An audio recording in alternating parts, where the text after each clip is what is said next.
stepped in a hole out there, which I didn't know was out there. What are you talking about, Mother? That's what I'm trying to get out of her.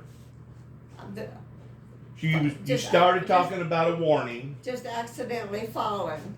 No, what I was talking about was God giving somebody over to a reprobate mind, and then you come back and said, I don't think that way, or I don't agree with that.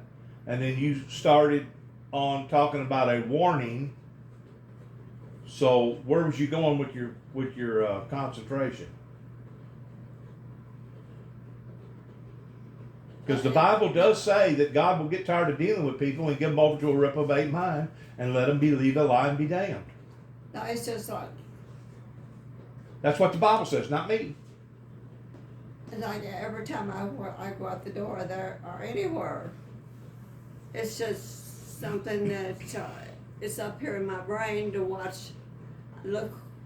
To be cautious. To be cautious where you're walking, and what are you know. Well, you're not just supposed to be cautious about where you're walking. You're supposed to be cautious how you're living. Supposed to be cautious how you're talking. You're supposed to be cautious in how you treat people, and how you develop a relationship with God. You're supposed to be cautious about all the above.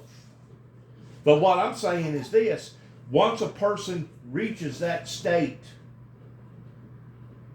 of giving over to a reprobate, then at that point in time, they don't have a conscience.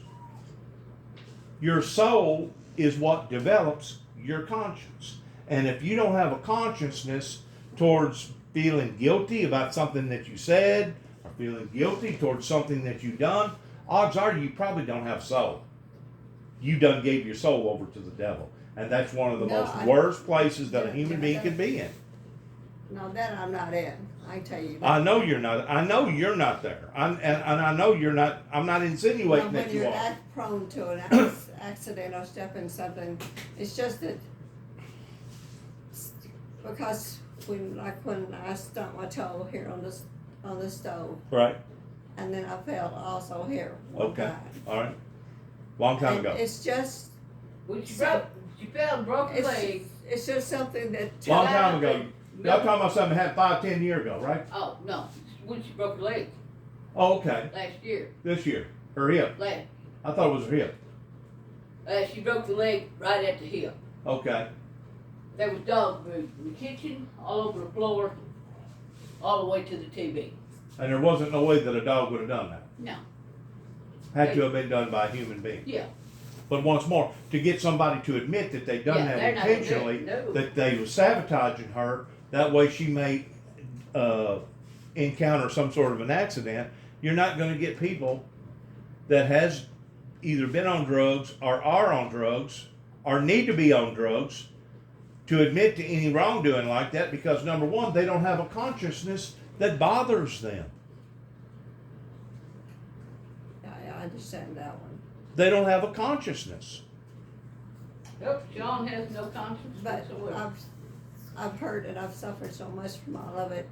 It's just an automatic thing in my brain, and This is it's like an automatic a reminder of watch when you go out the door, watch where you step. I understand. You go to the pond. I understand. Anything. You're cautious. I'm cautious. And you should be. And you should be. Everybody should be. And that is. Everybody should be. But the point that I'm trying to make is this. And this is the part that goes over most preachers' heads.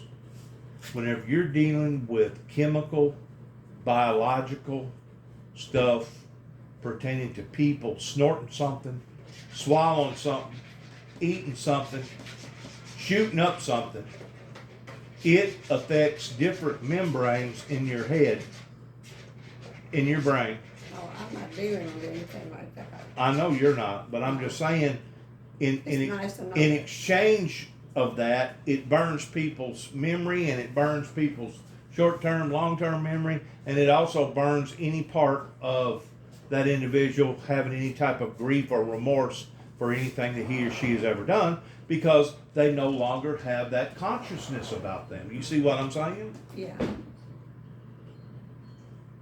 Yeah. I'm recording this, by the way. I don't care. I'm recording this. Might learn something from it. I was wanting to get into a deeper understanding with you pertaining to what has actually happened here in my life in Tennessee towards a group of people that was basically out to destroy my life simply because they didn't agree with the anointing that was on my life.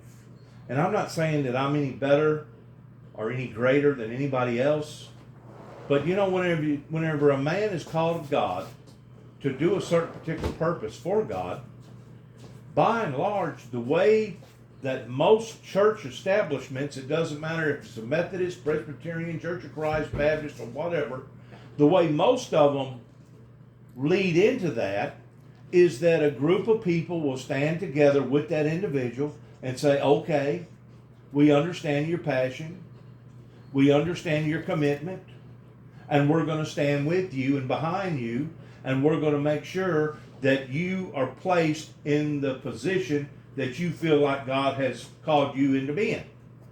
They have never done that here in Tennessee with me. And I let them know 30-something years ago, whenever I first got on the radio station up here in WENK. You remember WENK? I sure do. On Union City. Union City. I got on there and spoke 4 different Sundays on 4 messages coming out of the King James Version Bible. And on the 4th message, I was working at the time in Dresden doing body work, working for auto builders, for Jimmy Atkins, Mr. Old Man Wooten, owned the dealership up there, and it was this boy's niece or nephew. Anyways, on the fourth speaking engagement, I went to work Monday morning, and Mr. Atkins come to me. He said, "Dennis, I've been asked to ask you a question." I go, "Okay, what is it?" "Are you on the radio station speaking on WENK?" Because he probably didn't think, he wasn't the one that actually heard me speaking on the radio station. I guess it was his uncle or somebody associated with his uncle. And he probably didn't believe that it was me speaking on a radio station on Sunday Now, morning. you'd be good on one because your voice, you got a deep voice and you speak plainly where people will understand. But anyways, he asked me that question. I said, yeah. He goes, well, I've been told to give you a message then. I go, what's the message? He goes, the message is this: if you don't get off the radio station, seek employment elsewhere. And I stopped. I thought for a second, maybe I didn't hear that right. I go, do you mind repeating that? He goes, not at all. If you don't get off the radio station, seek employment elsewhere. I immediately resigned, packed all my tools up, and left that establishment. This was in 1989 after me preaching up here on the radio station. I have been ridiculed. I have been cross-examined. I have been judged. I have been condemned. I have been slandered. I have been falsely accused ever since I wanted, and it wasn't so much that I wanted, it was the fact that I felt like that I was called to step out into the public and give forth a message as a messenger would do. The only problem is my message wasn't exactly how that they had interpreted the Bible, regardless whether it was the Methodist, the Church of Christ, the Presbyterians, the Pentecostal. And because my message was just a little different, they damned me over it. Not only did they damn me over that, but in 1983, whenever an automobile rolled over on top of me and I should have died, do you remember Damian Cross? Yes, I do. Yeah. Larry? He lived down here David in this Cross? White House. Yeah. He was a neighbor. Did you know his father or his mother or anything? No. No, just him. He died shortly after we moved in here. Okay. Well, it was Damian Cross and Don Curry Yeah. and Paul Hughes, the guy with one eye, and 2 or 3 other ones that got together after my father attacked me and tried to take my life. After me going down here in Kenton and seeking some sort of help, they basically cornered me and said, "We don't think that your father's the one that needs the help. We think that you're the one that needs the help, Dennis." I go, "You do? Why is that?" "Well, you're talking about all this crazy stuff about the Antichrist and about the mark of the beast and about the one world government and about the 2 witnesses and the opening of the seals and all this the stuff coming from the devil, and we just think that you need to go get help." I go, "You're telling me that it's okay for my father to attack me while I had 64 staples pulling both of my pieces of skin together after a 4,000-pound automobile come crushing on top of me and I lost 9 units of blood? You're telling me that it was okay for him to attack me?" No, it wasn't all right for him to attack you, but at the same time, we kind of felt like that he had a reason. I go, "Under what grounds?" "Well, didn't you say something about that if things wasn't going to work out that you would either take your life or take his?" I go, "Yeah, but I didn't have a knife, I didn't have a gun." And a lot of times we say stuff that we really don't Really mean. don't mean. I know that. We've all done that. We've all done that. But in a fit and time of rage and anger, whenever he done what he done, I felt like that it was appropriate for me to call him down and say, "Look, if something don't stop, I'm either going to take a weapon and take my life or take yours, one or the other." If it don't stop, you go get help and talk to somebody. Well, he attacked and me. then someone He else. attacked me after that, and if it wasn't for his brother in the living room that jerked him off of me, he would have probably finished me off. You know why? You know why? Because the devil inside him, what you would think that a father that had already done lost one son over a motorcycle wreck, you would think that he would have been grateful that his other son's life would have been spared. Yeah. No. He resented it. He resented the fact that my life had been spared. A matter of fact, he almost drove my mother, which had been his wife, off into a nervous breakdown. And almost would have done me the same way if God wasn't on my side. That's right. It was an intention probably to do that to you. Well, the fact of the matter is he should have been charged with attempted murder. And at the very most, I may have should have went to Martin, and they should have checked my sugar level and checked my blood pressure, on a medical level, not the psychiatric level, because I'd never been in a psychiatric ward in my entire life up until 1983, whenever that automobile rolled on top of me. That in and of itself, That would mess up my brain. that in and of itself kind of put a mark on me. It kind of branded me, because once people ever identify that you've been in a psychiatric ward, and it doesn't matter if you was in there for treatment or if you was just in there to be studied, if they find out that you've been associated with the psychiatric community, they automatically think that you're crazy. Well, this person must be nuts. Mm-hmm.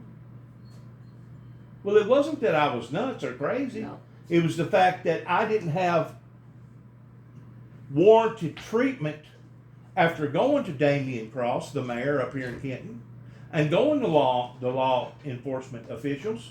It was the fact that I didn't get adequate treatment from them that caused me to get branded the way that I did. So this whole area around here. To me, they wasn't someone. They're not a doctor. Well, that's what I'm telling you. I've never been associated with the psychiatric ward, and the family was taking on a whole lot of abuse. Not only in behind the closed quarters, but we was being abused. That was wrong. It's when this first happened to you, is when that's when you first. You should have went to a doctor. Well, to help you with your memory. can I tell you something? Can I tell you something?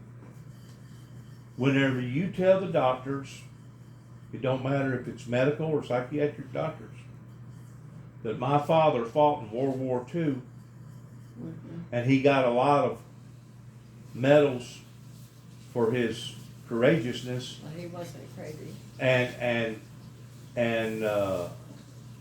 he come out and started a family, and I'm part of his family. Whenever you tell them that, they automatically shut a door in front of you, such as, we're going to protect this World War II drill sergeant or this World War II person that fought in war. It doesn't matter what he's done or he hadn't done. Now, this was back then because they treated their heroes with highly respect. And of course, back then, like y'all told me, that back in the 40s, 50s, 60s, 70s, and probably throughout the 80s, we basically didn't have no law around here, especially if you was raised up in the country. You had Brody Mullins in Kitten, and he lined his pockets. Isn't that what most of them all do? Huh? Not all of them. Not all of them, but a lot of them. Yeah. They're not working. You got to keep in mind, they're not working for the average old Joe. Mm-hmm. They're working for the predominant ones in society that still got a little bit of clout. Mm-hmm. And if you don't have no clout pertaining to money, or if you don't have a big farm, or if you don't have some other stuff going on, you're just basically treated like secondary or third class citizens. And of course, around here, the way that they pick and choose around here, it's sure enough that way around here. Let me Who you are. tell you. And Sherry can tell you too, Thank you. that I feel like God is with me when I go out, no matter what I'm doing. And 2 years ago, over here on the Wrecked your Tahoe. on our road, the old band Come on, company, outside, everybody. Not raining, Toto.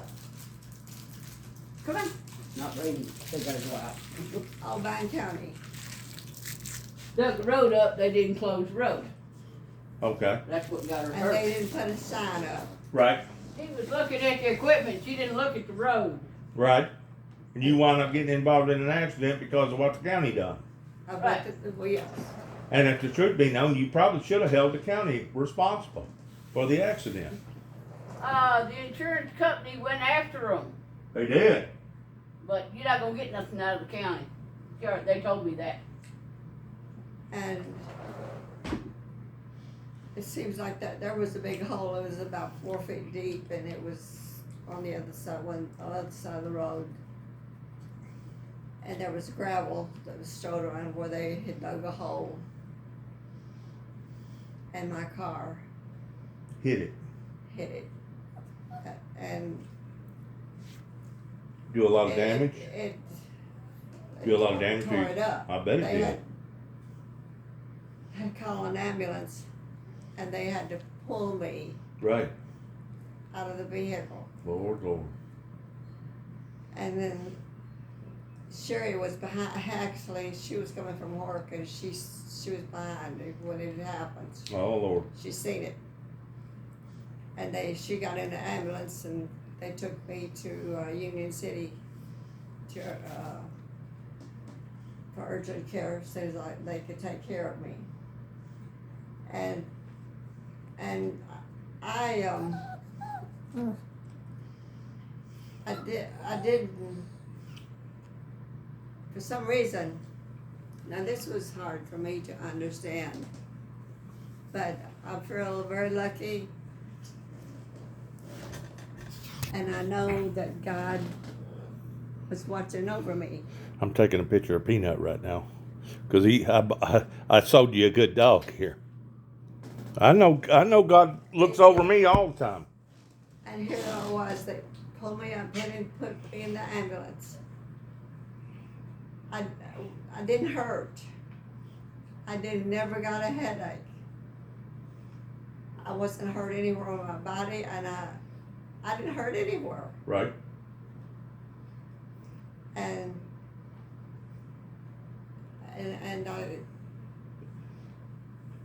when they got me, put me in the ambulance, they were worried about me, and they stopped on the way to check me over. And I says, I'm fine, but I'd like to know where I am. I said, this ceiling is not my house. It was red inside. You was in the emergency room, right?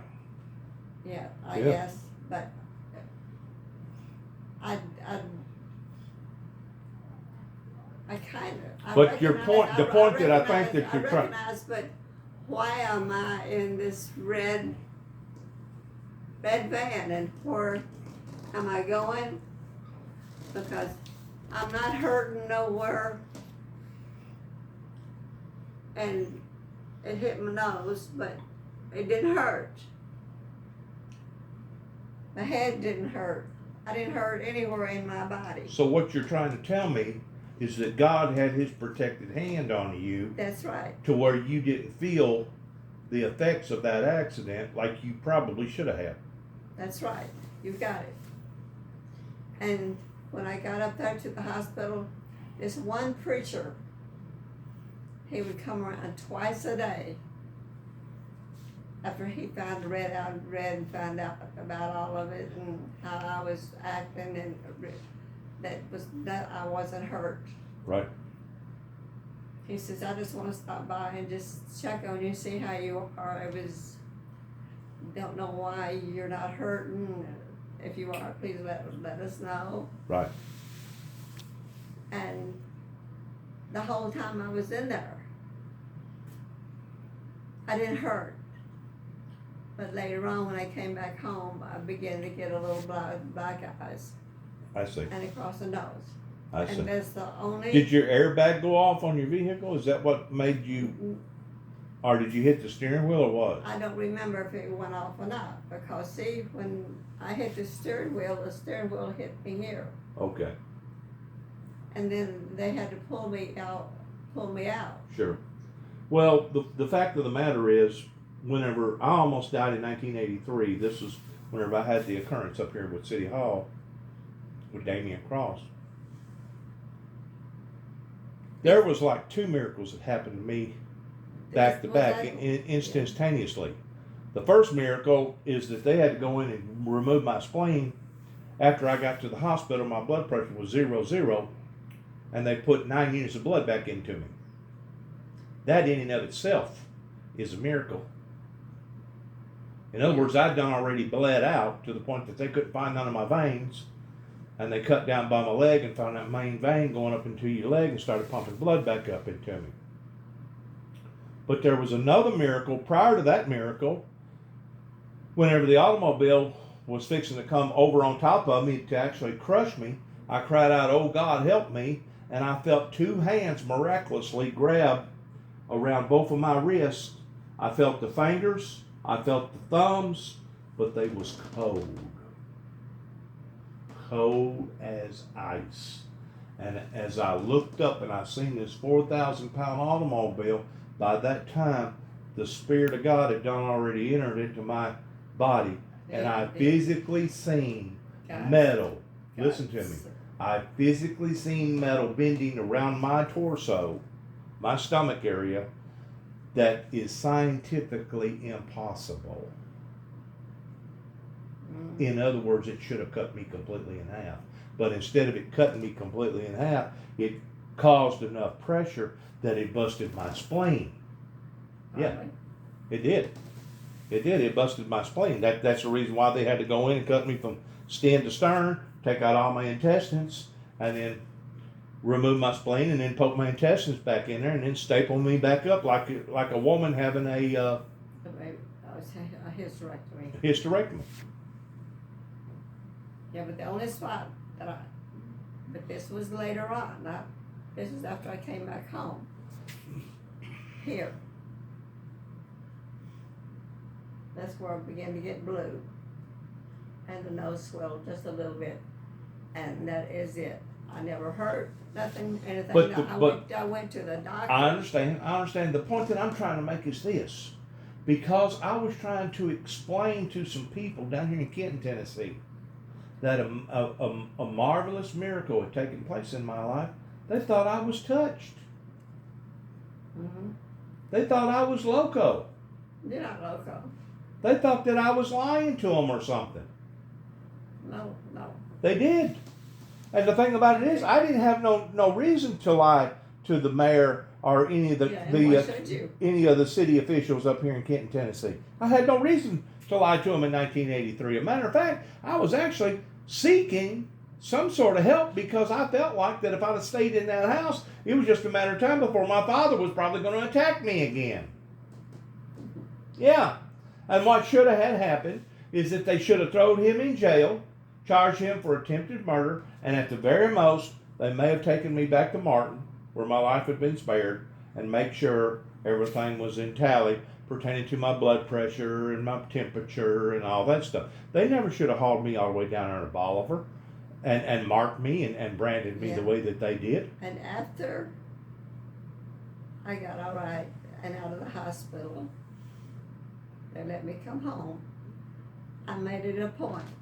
It was a little while before I drove, And at the point, I went to Union City to Obion County construction with the people that work the roads. I went to the office and I went down there and I thanked all those men.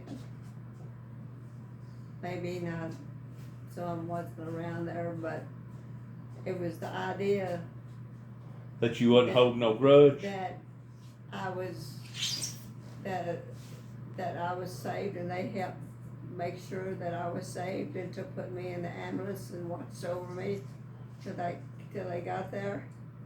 And I was grateful to them because I felt like they helped save my life. I got you. You know what most people would have done?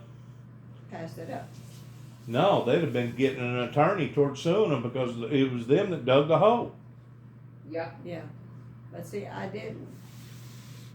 You was grateful that your life I had was been grateful spared. that I was alive. Right. And for one thing, I don't know if something should ever happen to me again. Right. And it could. Sure.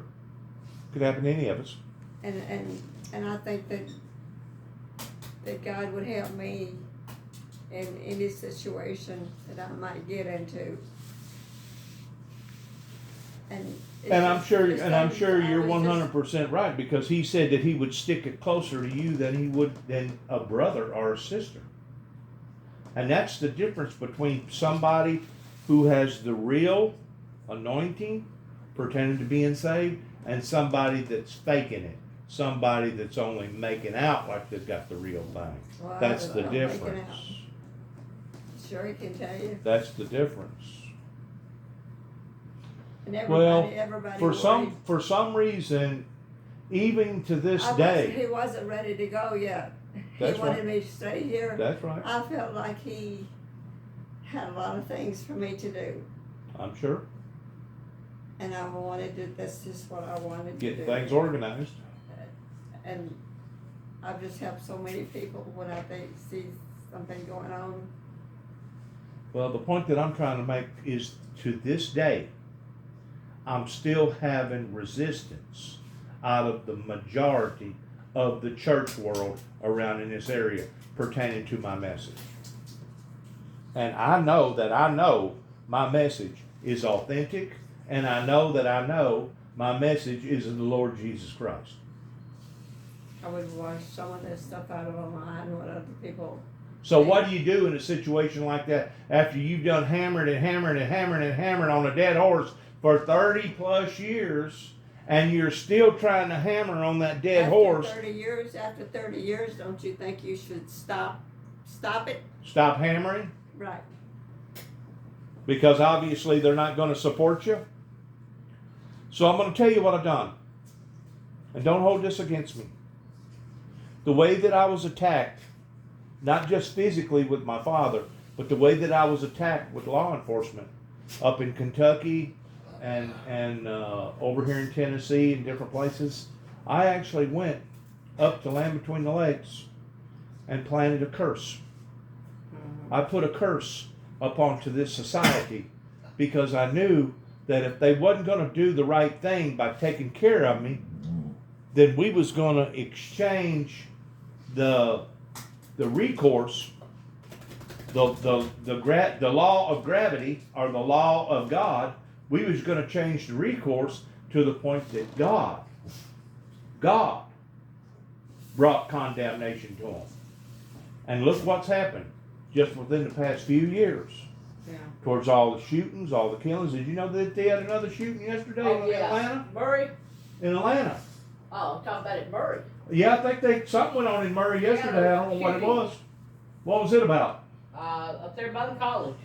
What happened? Somebody shot some people by some bridge right there by the college. Well, they shut the school down. The school went down on a lockdown. Yeah, it went down on a lockdown. Also, while I was up in jail over there in Hopkinsville, Kentucky, whenever they basically tried to destroy my life the last time and drove me from Oklahoma City, Oklahoma to Kentucky over 2 telephone calls that was non-threatening, didn't violate no judgment, no type of order. While I was in there for 9 months, they poisoned me with Risperdal, and that's the reason why I got the big belly that I have right now, because it's a known drug that causes obesity and breast enhancement. But while I was in there, the Boston bombers during the marathon happened. Also, the big flood that hit up there in Nashville that flooded the Grand Ole Opry happened. And also, I remember that. And also, what do you call them things that goes up and down the Mississippi River? Earthquakes. No. Goes up and down the Mississippi River? Oh, tugboat. Tugboat. A tugboat owner went to sleep and hit that bridge going from Aurora, Kentucky, going over into LBL, and a whole section dropped out of it. And the people that was working in LBL had to drive about 45, 50 miles out of the way just to go to work every day. So I was seeing, vengeance is mine, saith the Lord. I was seeing things going on that I didn't have no control over, but I knew why they was happening. You see, whenever I was up there in 2007, I was passing out literature around Paducah, Kentucky, Right.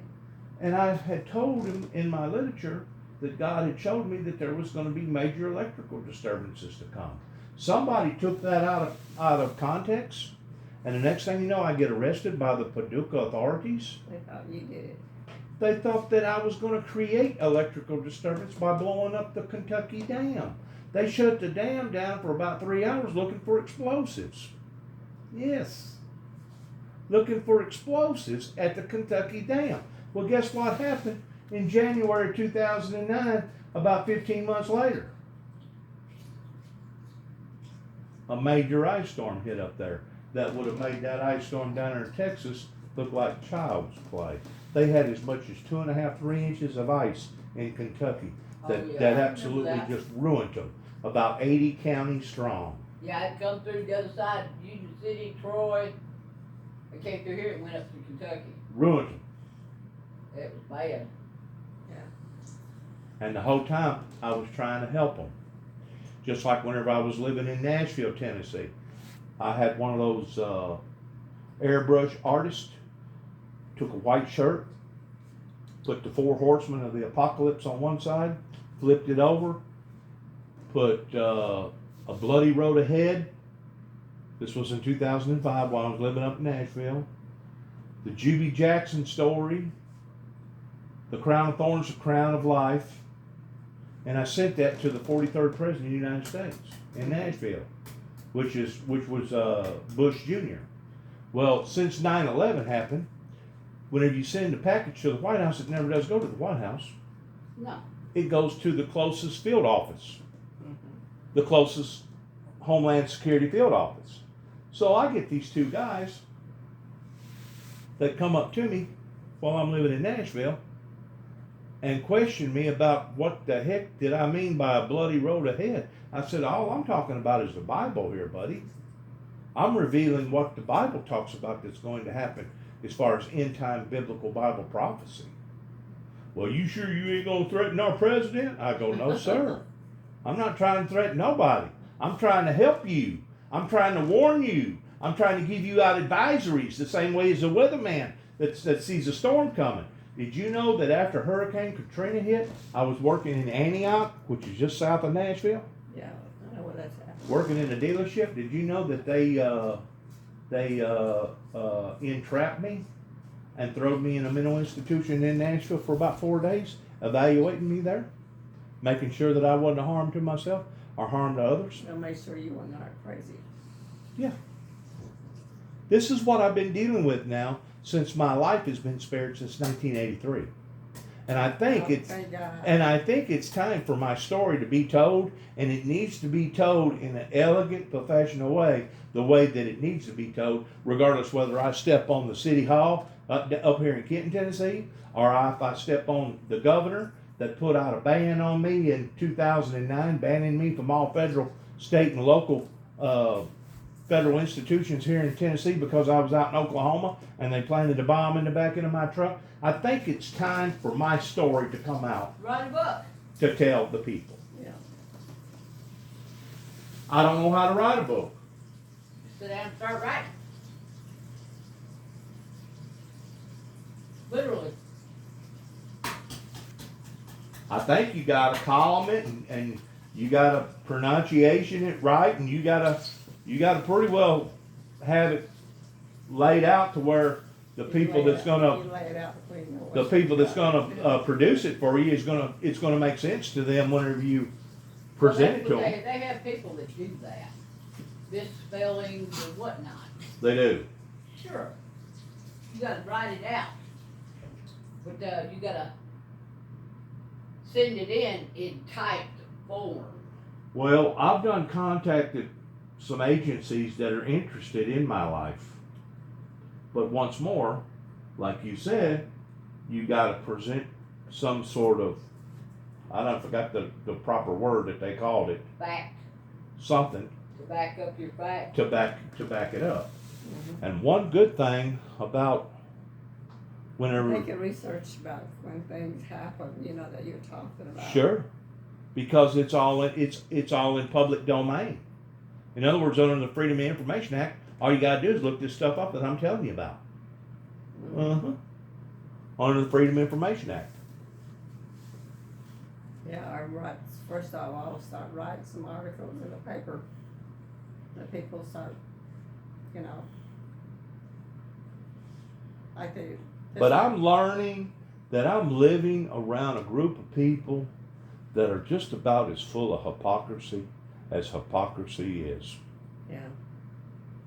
I've never seen a group of people that was this two-faced in this area. I stay away and stay home. In this area. And Boy, they put on a big act, don't they? They put on their nice duds and they go to church and they shine up and look good, smell good, and talk good for a while. But what's inside? But what's inside? I just wanted to share that with you. Well, it's just like Tammy and her gift certificate. Non-existent restaurant. She goes up and does volunteer at a homeless shelter in Union City. There is no homeless shelter in Union City. I got my recorder going. I don't care. That's the truth. I got my recorder going. I'm just saying, that's the truth. For sure there's some kind of aid up there for the homeless. There is no homeless shelter. Even through a private. No. Really? There is no homeless So shelter. if you Google it, you ain't gonna be able to. There is Nothing's no gonna come homeless up. shelter in Union City. You go to Jackson or Dyersburg. So you think that she just Oh, I know. She I lies can't say. constantly. out and out lying? I can't say. I can't say on that one. Because I really don't know. Somebody's is giving her extra food and she. I mean, I even talked to one of the deputies. He told me homeless But shelter where? Well, she said when she goes to her boyfriend's that they go. That's where she They goes go to her to boyfriend. church. She lied. That's where she's gone She now. goes to that hotel up there, Oh yeah, over beside Lowe's. yeah. I know where it's at. You know, she's, what, 59, about 59 years old. You can't tell them what to do. Oh, this younger generation, you sure can't tell them what to do. There were some cops down there in Miami, down there with the spring breakers this week. Yeah. Down there, I don't know what they was doing. I guess they was just, Fun to be out in the warm weather. well, I mean, kids nowadays strip off all their clothes. Have sex parties out on the beach and stuff openly. And one of the deputies got a little frisky with one of them. Next thing you know, the whole group attacked 2 deputies down there and had to call in a bunch of other deputies. Like it was a riot going on down there. Just a bunch of I kids. stay away from these places even. How do you deal with that? How do you deal with it? How does law enforcement deal with anything like that? They do the best they can with it. And try to get out of law. Would you have ever thought that the Capitol would have been attacked? Would you ever, at your age, that you would have ever seen anything like that happen? No. I wouldn't have either. And you never dreamed it would happen years ago. I wouldn't have either. Even throughout the 60s, The way things are today. during the Civil Rights Movement, if something like that would have happened, they'd have probably gunned them down. Yeah, they killed them. Probably killed them. Shot them on the spot as they was coming up. I remember when they. If it would have happened during the Civil Rights Movement. And I ain't saying that that was right, but at the same time, you're no longer protesting whenever you're breaking stuff and you're tearing up Breaking stuff. the law. Now you're being a mob. Right. You're no longer being a I protester. did, when I lived in Mississippi and with Jesse Jackson was Yeah, coming out from Mississippi going toward Memphis. I think Jesse Jackson was with Martin Luther King whenever he got assassinated. Martin Luther King. That's when Martin Luther King got killed. Yeah, And that started all kinds of I riots. remember when all that. And people That started all kinds of riots. were celebrating blacks. Yeah. They got them a big truck and they load them down with blacks. And they're going all up and down the highway. You probably are old enough. You remember whenever they segregated the blacks from the whites, don't you? The blacks had to go on the back of the bus, and the whites had to ride the front. They did that here in Kenton. The blacks I had to. remember the blacks black had to. tailbone and black bottom night because I was in school in Kenton, first grade. Oh, yeah, The blacks had to School. drink out of one fountain, and the whites drank out of Right. another fountain. The blacks had to go to the back of The bus. went to the bus and also a restaurant in Kenton. Really? But there was that red light. Really? Yeah, and Earl? and Earl's? I think so. Earl? That he done mechanic work too, didn't Yeah. he? Cut tires, put on tires. And, Yeah. you know, just light stuff. All right, mother. Here's your recipe. Looky here. Looky here. Give it Looky a here. try. Looky here. She wanted to make it, so I followed the recipe. Oh, I just Try it. Right? Not enough mayonnaise? Too much mayonnaise? it's pretty good. Try it one. Give him one. Devil's eggs, what we call them. Yep. Yeah. Well, why they call them devil's eggs? I don't know. Got anything to do with the devil? Put pepper in with it. That's why. Is that what it is? They put that red pepper on it, call it the devil's egg. That's good. Yeah, I'll take one. There you go. My hands are clean.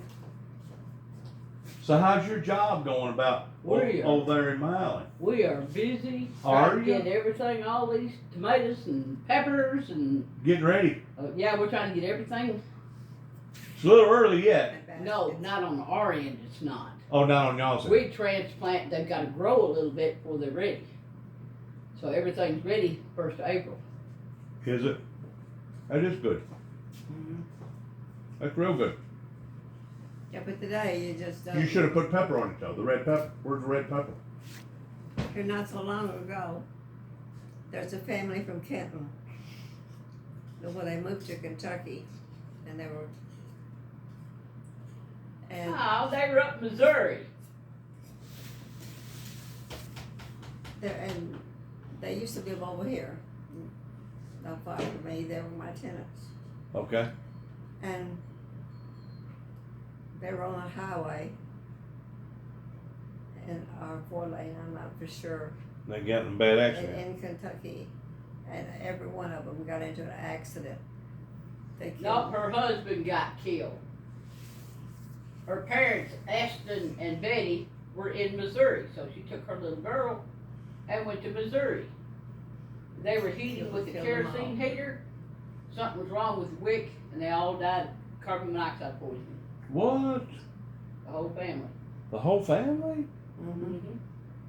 That was sad, The wasn't little it? girl's about 8. And that was your tenants? Yeah. They was at one time, yeah. Lord. Well, I know this, the people up there in Kentucky,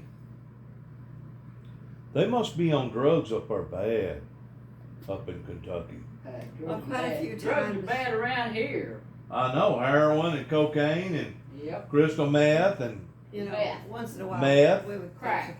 crack. buying It's cheap. Right. a little cabin up on the lake, but there was so much meanness going on, I'm a little bit afraid to do it. Right.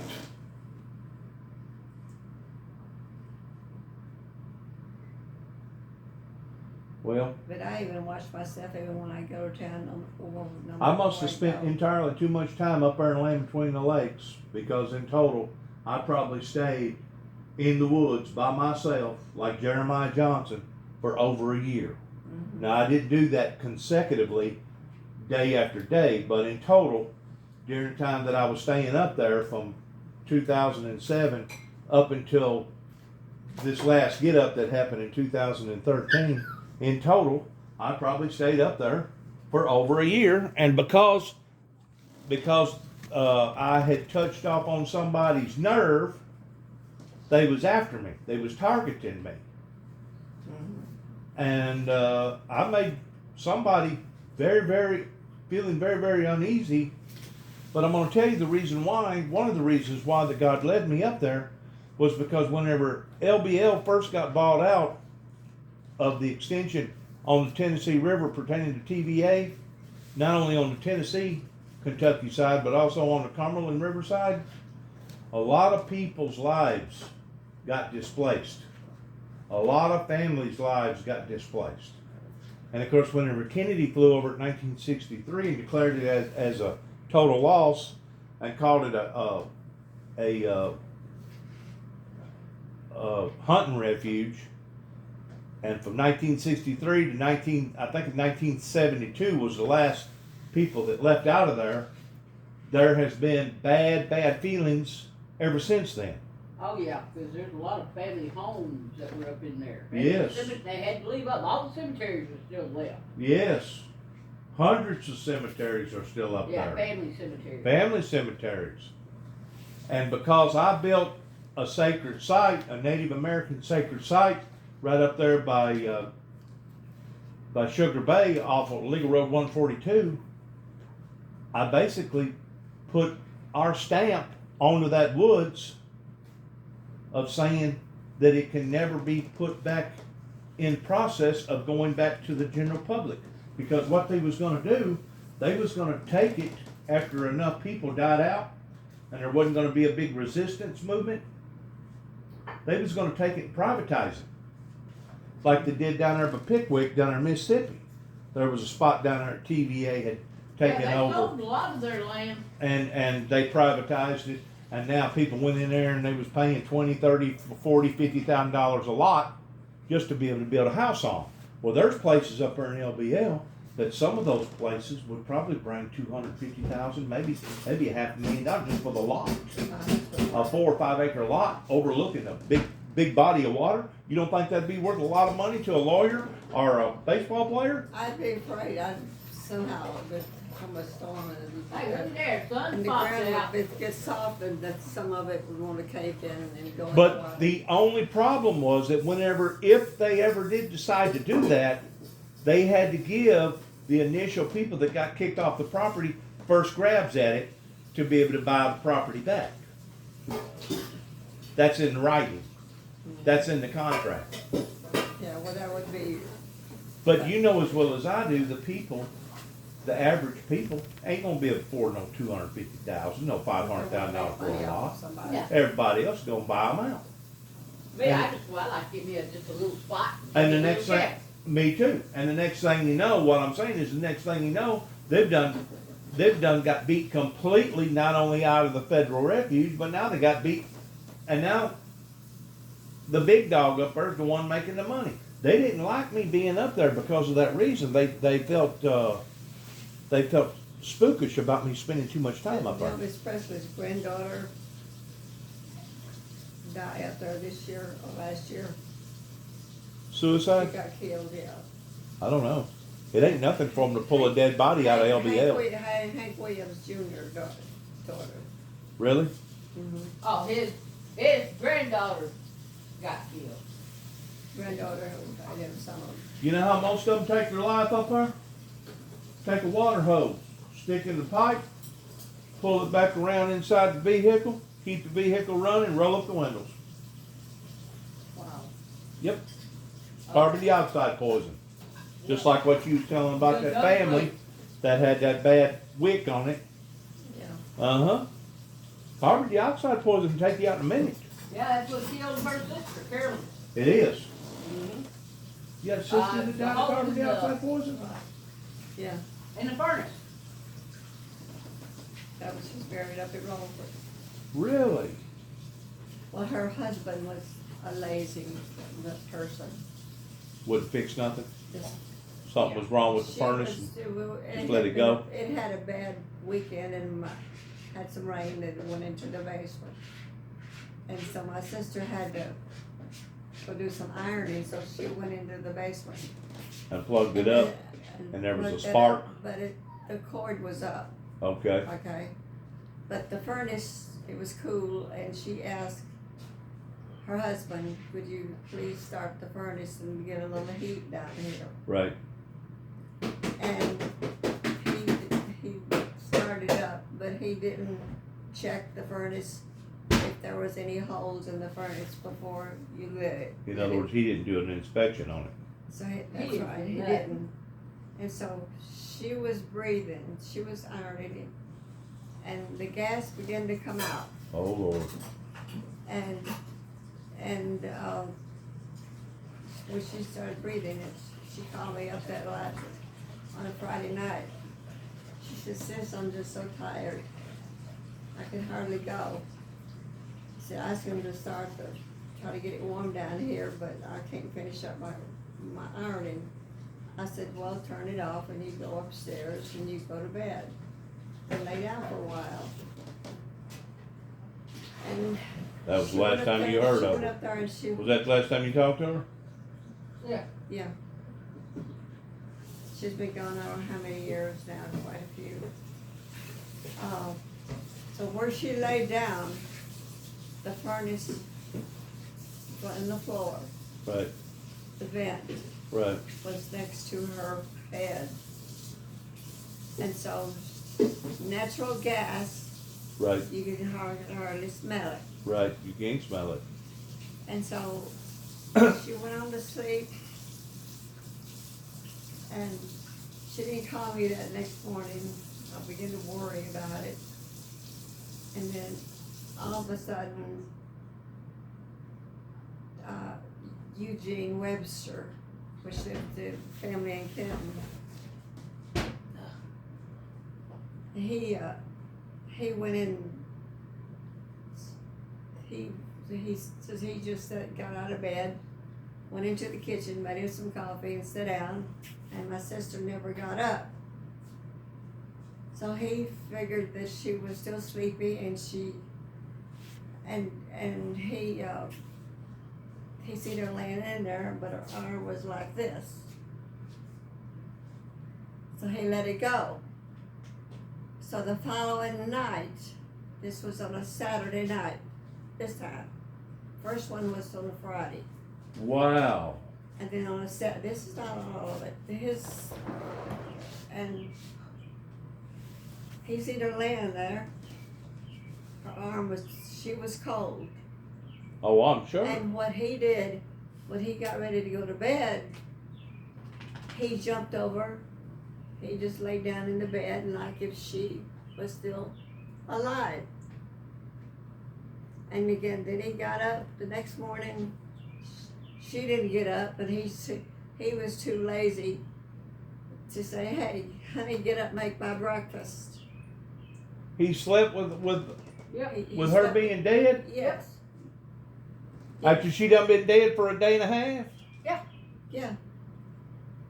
and he didn't know the difference. He didn't know the difference. He was mad at her, so he didn't care.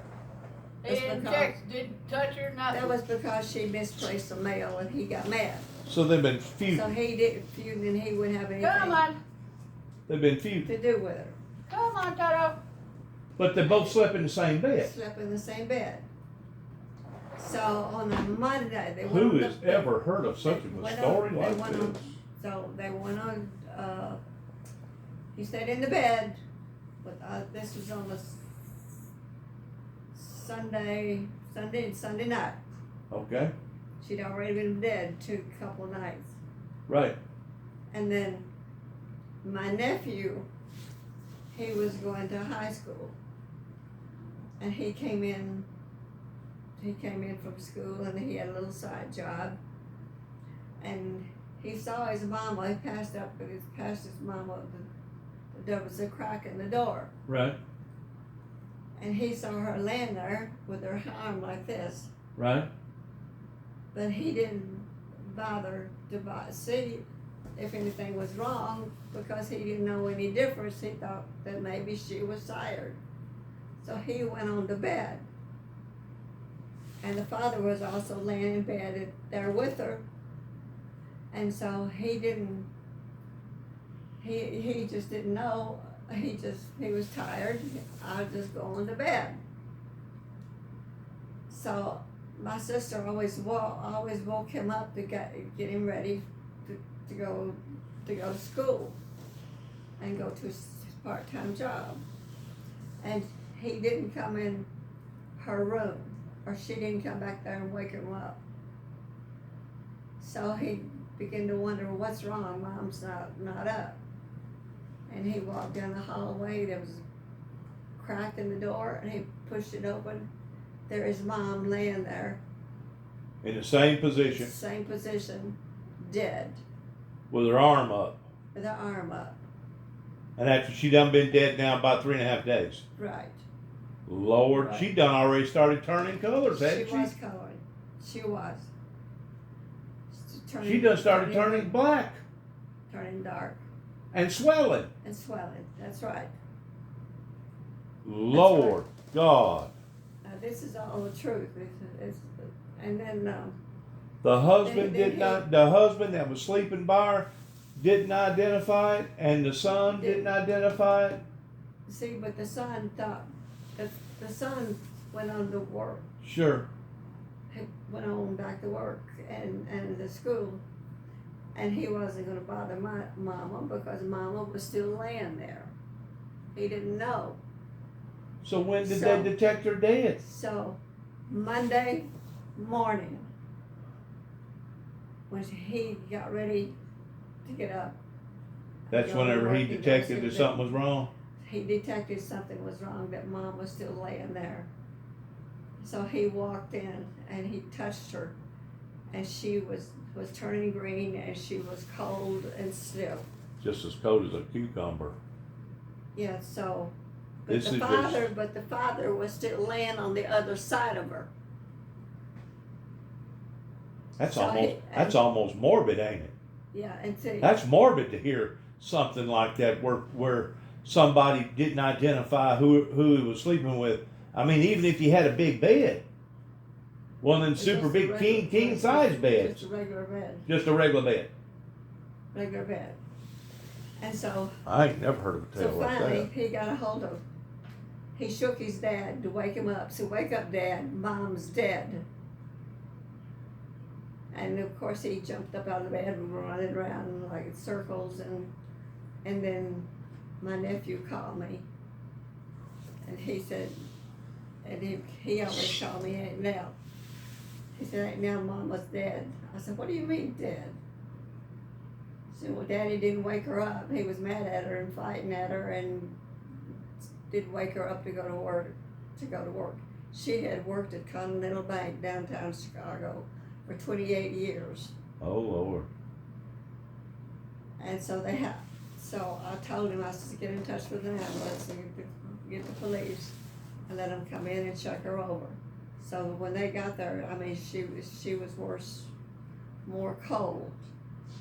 And so they took her downtown Chicago to the Chicago hospital, main hospital. They kept her down there for a couple of days. And they told them, they found out she'd been breathing that gas. And then they made him and his daddy, they stayed down there for about 3 days, checking them out to see how much gas that they might have in their system. Really? They wouldn't let them come home. Really? So they put my sister away somewhere, at a morgue. And then when they let him go and told him what happened, because they didn't realize what had happened. And then they had to call an ambulance. Was this your younger sister? My oldest sister. Your oldest sister? Yeah. How old was she at the time? At the time she was 47. That's young, isn't it? Yeah. And then, so they had to get a hold of Carnes and So you was about 40 then, wasn't you? Yeah. At that time? Yeah. And then. I bet that hit you like a ton of bricks. Oh. I bet that took you about a year to get over that, didn't it? I think about it all the time. I bet you do. All I gotta do is go up there past that graveyard. And Did y'all bury her down here? So they had to Y'all call. buried her down here in the south? She's in Rutherford, right in front. Rutherford. You know where that great big old walnut tree is? When you the first road you go in, gravel road to go into the graveyard. Yes, I do. The first big tree, that's where she's buried at, under that tree. What happened to him? Well, he finally got out of it. I mean, did he get married? Did he start all over again? Did he move from Chicago? Or, I mean, I imagine after that happened, eventually y'all probably departed, didn't you? He didn't. Y'all probably departed, and you didn't have nothing else to do with him, did you? I didn't want nothing to do with it. Right. So Like I said, that's a morbid story. I've never heard nobody say anything like He that. was lazy. He didn't want to do nothing. Just really stupid little things like about getting the mail, and he didn't get his mail. In other words, he was vindictive. Yeah. He'd do stuff for spite. Right. Yeah, and he didn't care. Whatever happened to him? Did he wind up dying or something? He wound up dying. He had a heart attack about 2 years later. Really? He died a young man too, So then, they didn't he? took him down there and they buried him next to her. Really? Mm-hmm. You probably It was you sad. probably disapproved of that, didn't you? Oh, I didn't even want to be buried near him. I didn't want to near him, but I couldn't have no say-so because of the sons. Right. They had 2 sons. Everything had done already been up in the works. But this is a true story. Lord. Well, you can write it all about it if you want to. Thank you for telling that. Thank you for telling me But that. it was really I hard. bet that shook you up. That rattled you then for a year or so, didn't it? Up And there. then my mother, it's really hard. If they would just let her come home and she had a black dress on, and they let her lay in the morgue and with a black dress on, and Mama was crying, and she said, Mama says her head is too high. She didn't like that black dress on her, but there's nothing she could do about it. Lord. Well, listen, I'm fixing to get on. Is there anything I can do for you? No, I'm fine. I got my That black baby right there. What'd y'all ever decide to call her? What'd you name A her? couple of little princes. I got little princes. You don't call her Peanut no more? Yeah, I do. Do you? She knows. I'm not gonna let her forget that name. Okay. You know. She remembered me, didn't she? Yeah, she did. But more so this time than the last I time. think so. She remembers probably my smell, huh? Yeah. I don't know. It's probably hard to ignore somebody with a big belly like That was her mine. mama. But that is one story, if you wanted to write about it or anything, or Lord, Lord, I'd be welcome to sign it. This is a true story. Lord, Lord. You know, we never know, do It we? was pitiful. It was pitiful. And no, and what he was lazy. The to whole begin with. situation was to be pitied, I guess. And he worked downtown the Chicago River at Montgomery Wards. Ah, And when it got really cold in the wintertime, yeah, here she was working at Continental Bank down on State Street in Right. Chicago. down by Macy's, And then, pretty close to Macy's. yeah. And then he would come home first, go in the house. I don't care if it's 2 below. He'd go in the house. My sister would ride the bus. That was down there by the Loop, wasn't it? Yeah. They call that the Loop down in there, Yeah. don't they? Yeah, and The exchange. What is that? they Something exchange down there, and the river's down there. Chicago River. Chicago River. That ain't too far from the Sears Tower. Yeah, that's where the main river goes. Couple blocks. Yeah, but her husband, when he come home, he would not get in his car and go to the bus stop when my sister come in from work. It was a pretty good way. It went maybe a block or two to walk to get to the house, and he would lay on his lazy butt and would not. He would not get in the vehicle and want me to go pick her up. Did he have a drinking problem? No, he didn't. He didn't drink much. Who? He was just a lazy. Gene. He was just a lazy he was scoundrel. Just lazy. And he Just would didn't not- want to do he would nothing not- for he nobody. would not go pick her up. Wouldn't even bring her home. Lord, Lord. You remember what she's talking about? Jean? Being lazy? I mean, how old was you whenever she died? You were I was down here. He was a young about 21. Teenager, a maybe? young No, I was teenager. about 21, 22. I was living down here. I got And pictures. she stayed in the bed dead for 3 days? He got up Monday morning, left. James woke up. He was 18. That's her youngest son. And she didn't get up. And he went in there and she was dead. She was already turning. Swelling and turning black. Yeah. Lord, Lord, what a story. That's Took me- morbid. Took me forever.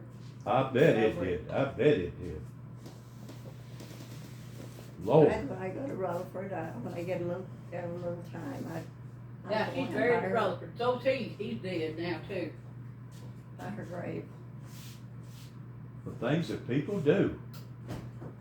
Right? Yeah. Talk And about being. my sister was a hard worker. She was the head teller at the Continental Bank downtown Chicago. She was. Yeah, down in the Loop, and she rode the bus She down there. graduated at Kim. After she graduated, she went to Union City. I bet my mother probably knowed her. Was she born somewhere around 1936? 1936. Yeah, about that. Yeah, about that. Mother was I born bet- 39. How old she I was? bet- I was born in 1939. I So bet, she was about 4 years older than me. yeah. I bet my mother knew her. Betty Joyce Jordan. Yeah. They probably went to school together right down here in Kenton. Yeah, probably. Because my mom knew old Dr. Jack. I didn't know old Dr. Jack. I knew We young did- Dr. we Jack. did, Yeah. And I didn't know the, Her name was Carolyn Hobbs. Annie Carolyn Hobbs. I knew, It was really terrible. I hear you. Did you know the Jewish family in Kenton? Yeah, What was They their got name? me. Who? Shots. The Union Shotzes? City. See, I didn't know them. Yeah. But we're going out. And I didn't know,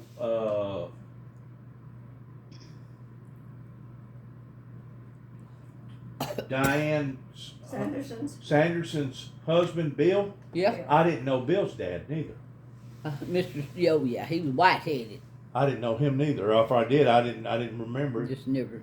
They also, over on Kenton Highway, you see a winery. Yeah, That's his That son. belongs to them. yeah, I knew that. I knew Tommy Wade. They I make rented good out. I rented out a place from Tommy Wade. Good wine. Who else do you remember in Kenton? Good what? Who else do you remember in Kenton? Memory and Head Kenton. Wasn't Diane a Finch? I think so. Yeah. It's her, she said. So you remember the Mayhalls? Oh, God. Oh, yeah. That's the cousin. Really? Mayhall was cousin. Yeah, he was, Daisy, On Grandma Sunnyside. Duran's sister was married. Marty Mayhall. How about the Greens? The Greens, Yeah. yeah. You knew the Greens? Mm-hmm. Mm-hmm. Sure did. You know the Jewels? Yes. Yeah. Jewel, that was a cousin. Wayman Jewell, their daddy. Uh-huh. Steve Jewell's the same age as me. Uh-huh. Yeah, And you knew the guy that worked in that gas station? Oh, King? King's gas station? Yeah. What was his name? Earl? Earl. Yep.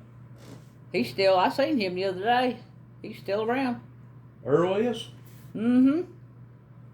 I've been there. He's living over at Trenton. He's probably in his His- 80s now, isn't he? Yeah, his son still lives in Kenton over there, right Really? up Orchard. Do you ever remember a little teacher at Macedonia? There was a. I didn't go to school in Kent, Albina County. I went to school in Weakley County. Only reason why I know so many people over here was because my mother was from over here and I spent a lot of time over here. Mm-hmm. I've lived in Union City, but I've Did never you? actually lived. Well, I did live in Kenton too, over there next to the railroad tracks. That was before I wound up getting married to my first wife. Mm-hmm. That would have been in 1977. Yeah, 19. And what was her name? She was a Pierce from Greenfield, Pierce. but she was originally from Missouri. Now, I remember Mr. Pearson. He lived out here on the highway. Mr. Pierce that done the banking. No, he was a plumber. I don't know him. He died. You know Mr. White? Charlie White?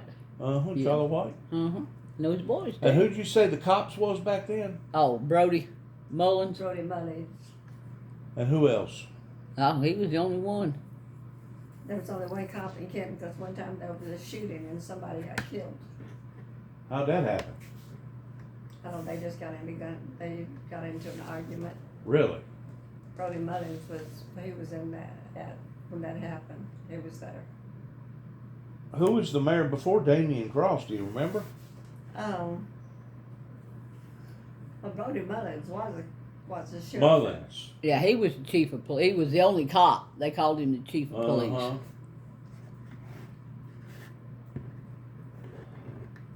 Yep. A lot of water went under the bridge since then. Oh, yeah. We think of somebody. Let me turn this thing off.